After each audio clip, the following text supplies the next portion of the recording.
بولو صحیح کہہ رہا ہوں غلط کہہ رہا ہوں؟ پوری آج ہم اپنی آبادیوں میں رہتے ہوئے بھی اپنے گھروں میں نہیں، آج ہمارے بچے اغوا ہو چکے ہیں، آج ہمارے نوجوان ہائی جیک ہو چکے ہیں، آج ہمارا پڑھا لکھا طبقہ اغوا ہو چکا ہے. ہم وہ بولتے ہیں جو BBC چاہتا ہے، ہم وہ سوچتے ہیں جو CNN کی رپورٹ آتی ہے، ہم وہ کہتے ہیں جو ہالی ووڈ کہتا ہے اور بالی ووڈ کہتا ہے. ہماری اپنی سوچ گئی، ہماری اپنی فکر گئی، ہمارا اپنا شعور گیا. ان تمام چیزوں نے وار کر کے ہماری فطرت کو کیا کیا؟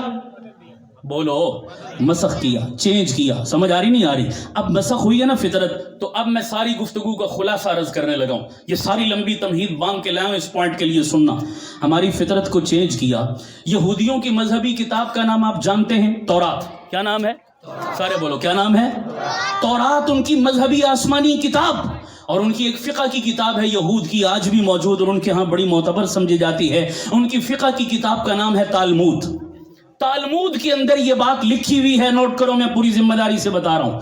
یہ بات لکھی ہوئی تالمود میں موجود ہے کہ یہودیوں کا ماننا اور ان کا عقیدہ یہ ہے کہ دنیا میں انسان صرف ہم ہی ہیں، ہمارے علاوہ کوئی اور بھی انسان نہیں ہے دنیا میں، صرف انسان یہودی ہیں بس. باقی دنیا میں جتنے لوگ ہیں یہ انسان نما حیوان ہیں. ظاہری شکل تو کس والی ہے؟ انسانوں والی، لیکن حقیقت میں یہ کیا ہے؟ لفظوں پہ غور کرنا ذرا. یہ انسان نہیں ہے، یہ حیوان ہے سارے. ہم بھی ان کے کاغذوں میں کون ہے؟ حیوان. اب یہودیوں نے کہا کہ جب ہمارے علاوہ سارے ہیں ہی ڈنگر، سارے ہیں ہی حیوان، انسان ہیں ہی نہیں، تو ان کے لیے تہذیب بھی وہ ایجاد کرو، طریقے بھی وہ ایجاد کرو، لائف سٹائل بھی ان کے لیے وہ بناؤ جو انسانوں والا نہ ہو، ڈنگروں والا ہو، حیوانوں والا ہو. یہ پوری دنیا میں جو دجالی تہذیب آج چل رہی ہے نا، تو یہودی مسلمانوں کے جتنے دشمن ہیں عیسائیوں کے بھی اتنے ہی دشمن ہیں. انہوں نے اس ڈنگروں والی تہذیب کو سب سے پہلے یہودیوں نے کہاں نافذ کیا؟ یورپ میں. تو نتیجہ کیا نکلا کہ وہاں پر ہم جنس پرستی عام ہو گئی نہیں ہوگی؟ ہم جنس پرستی کیا ہے؟ مرد مرد سے منہ کالا کرے، عورت عورت سے منہ کالا کرے. یہ کانسیپٹ یورپ میں پھیلانے والے کون تھے؟ یہودی. اب بتاؤ، یہ انتہائی برا فعل ہے. اس کو مذہب تو دور رہ گیا، فطرت بھی اس کو تسلیم کرتی ہے؟ فطرت اس کو جائز سمجھتی ہے؟ نیچر کی اندر اس کی کوئی گنجائش ہے کہ مرد مرد سے، عورت عورت سے؟ فطرت میں بھی یہ غلط چیز تھی بالکل. لیکن چونکہ وہ ہمیں ڈنگر سمجھتے ہیں تو انہوں نے ڈنگروں والا قانون نافذ کیا پہلے یورپ میں، اور اب وہ قانون دستک دے رہا ہے آپ کے پاکستان. کس نام پر؟ ٹرانسجینڈر ایکٹ کے نام پر. ہوش کے ناخن لو. تم صرف چند باتوں میں کھو کر رہ گئے، چند نعروں کو تم نے دین سمجھ لیا. جمعے والے دن آ کے تم جمعہ پڑھ لیتے ہو، تم سمجھتے ہو بس تم نے دین کا حق ادا کر دیا.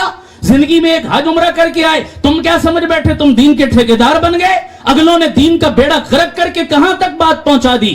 2018 میں یہ قانون پاس ہوا، اسمبلی میں پیش ہوا تھا. 4 سالہ سابقہ دور حکومت میں بھی اس کے ساتھ کھلواڑ کھیلا جاتا رہا، اور اب دوبارہ یہ ہائی لائٹ ہو چکا ہے. جناب، پاکستان جیسے اسلامی جمہوریہ ملک میں کچھ سوچ سکتا تھا کہ مرد مرد سے اور عورت عورت سے نکاح کرے، اور اس نکاح کے کو قانونی تحفظ آپ کی پارلیمنٹ فراہم کرے، آپ کی پارلیمنٹ اس کو قانونی جواز فراہم کرے؟ بتاؤ، یہ فطرت کو مسخ کیا جا رہا ہے نہیں کیا جا رہا؟ وہ ڈنگروں والی تہذیب نافذ ہو رہی ہے نہیں ہو رہی؟ یورپ کے اندر ماں ماں نہیں ہے، بہن بہن نہیں ہے، بیٹی بیٹی نہیں ہے. کوئی درندہ اٹھتا ہے چاہے تو وہ جہاں چاہے ماں سے منہ کالا کرے، چاہے بہن سے منہ کالا کرے، چاہے بیٹی سے منہ کالا کرے. یہ ماں بہن بیٹی کے رشتوں کا فرق ختم کرنا یہ ڈنگروں میں پایا جاتا ہے یا انسانوں میں؟ بولو سارے. یہ ڈنگروں والی تہذیب وہاں پر نافذ ہے یا نہیں ہے؟ اونچے بولو سارے. ننگے پھرنا یہ جانوروں میں پایا جاتا ہے یا انسانوں میں؟ اور یار، جانوروں میں بھی خدا کی قسم کوئی نہ کوئی شرم و حیا. لیکن یورپ تو جانوروں کو بھی کیا کر گیا ہے؟ پیچھے چھوڑ گیا نہیں چھوڑ گیا.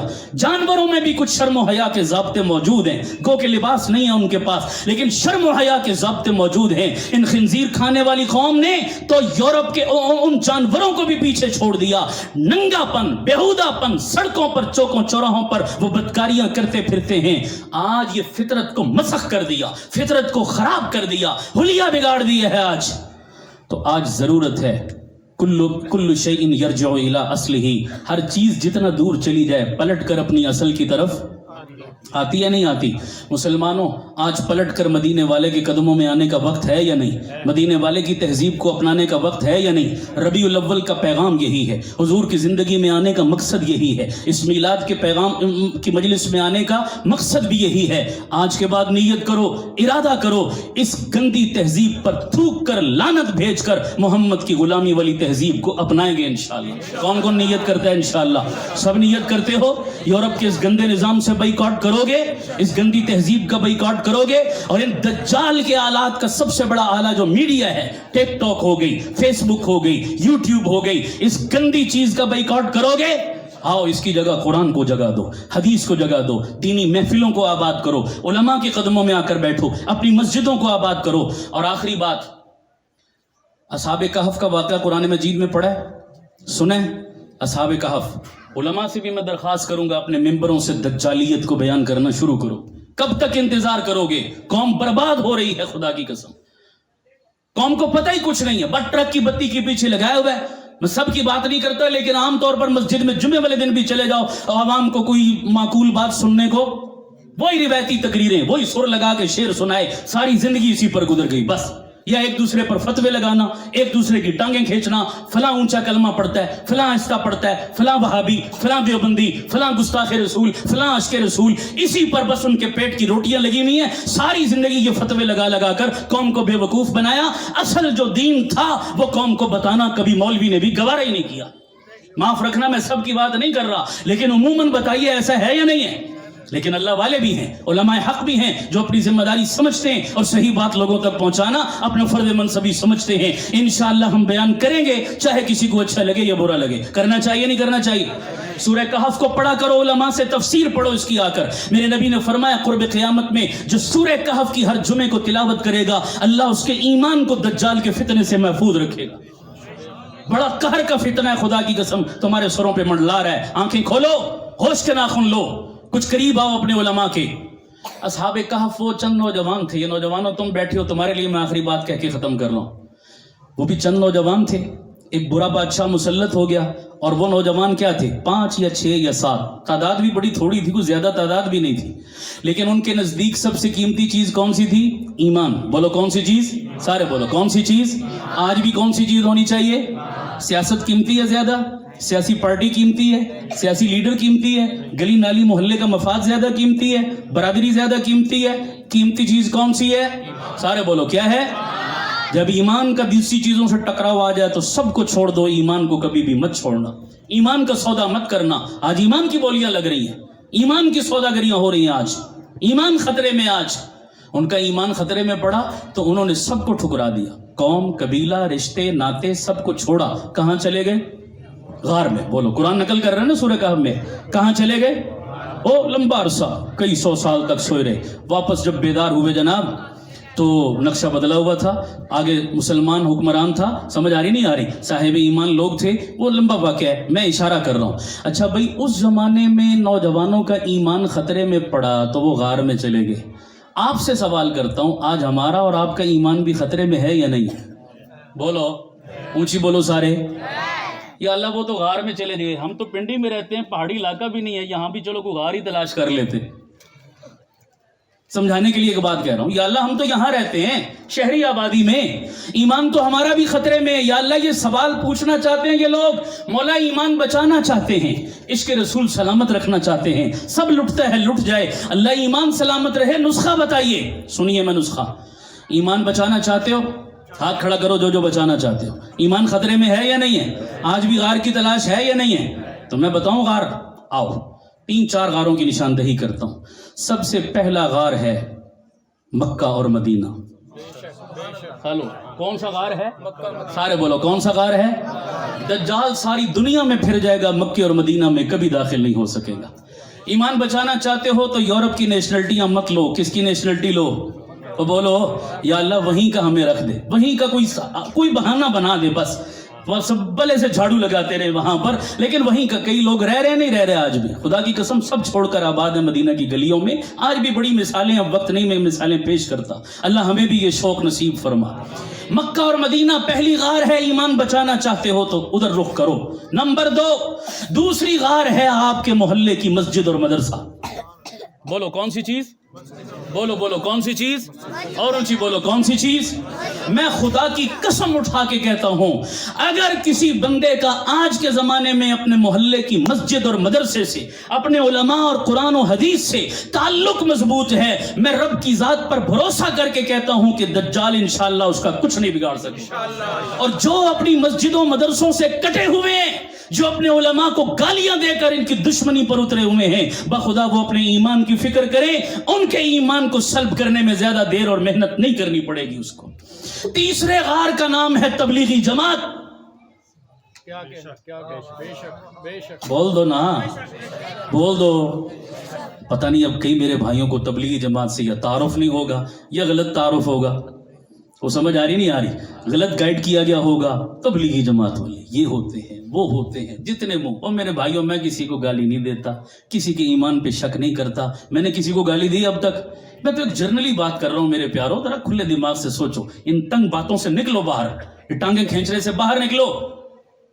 ایک بندہ مجھے کہنے لگا جی آپ کون ہیں؟ میں نے کہا جی کیا مطلب؟ کہتا آپ وہابی تو نہیں ہیں.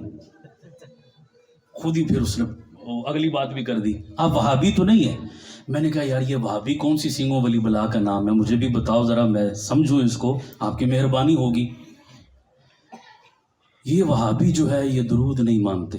میں نے کہا ابھی سن لو مجھ سے، اللہم صلی علی محمد وعلی آل محمد. میں نے سارا درود پڑھ دیا. میں نے کہا نہ مانتا ہوتا تو میں پڑھتا، میں نے تو ابھی پڑھ دیا نقد.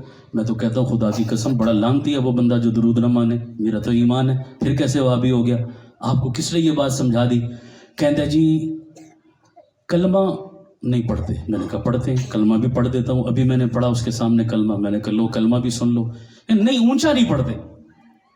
اگلی بات کر دی. میں نے کہا اچھا بھائی اس سے ایک بات تو سمجھ آ گئی. کہنے لگا کیا؟ میں نے کہا تمہارے نزدیک بھی یہ بات تو طے شدہ ہے کہ پڑھتے سارے ہیں، جھگڑا اونچے آہستہ کا ہے صرف. نہیں سمجھے شاید آپ. اتنا تو تم نے بھی میرے پیارے تسلیم کر لیا کہ بھائی پڑھتے سارے ہیں، ہم بھی پڑھتے ہیں آپ بھی پڑھتے ہیں، جھگڑا کس کا ہے؟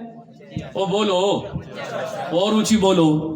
میں نے کہا میں کوئی لمبا چوڑا عالم مفتی تو نہیں ہوں کہ میں کوئی فتویٰ اس پر صادر کروں، بڑا گناہ گار سا بندہ ہوں.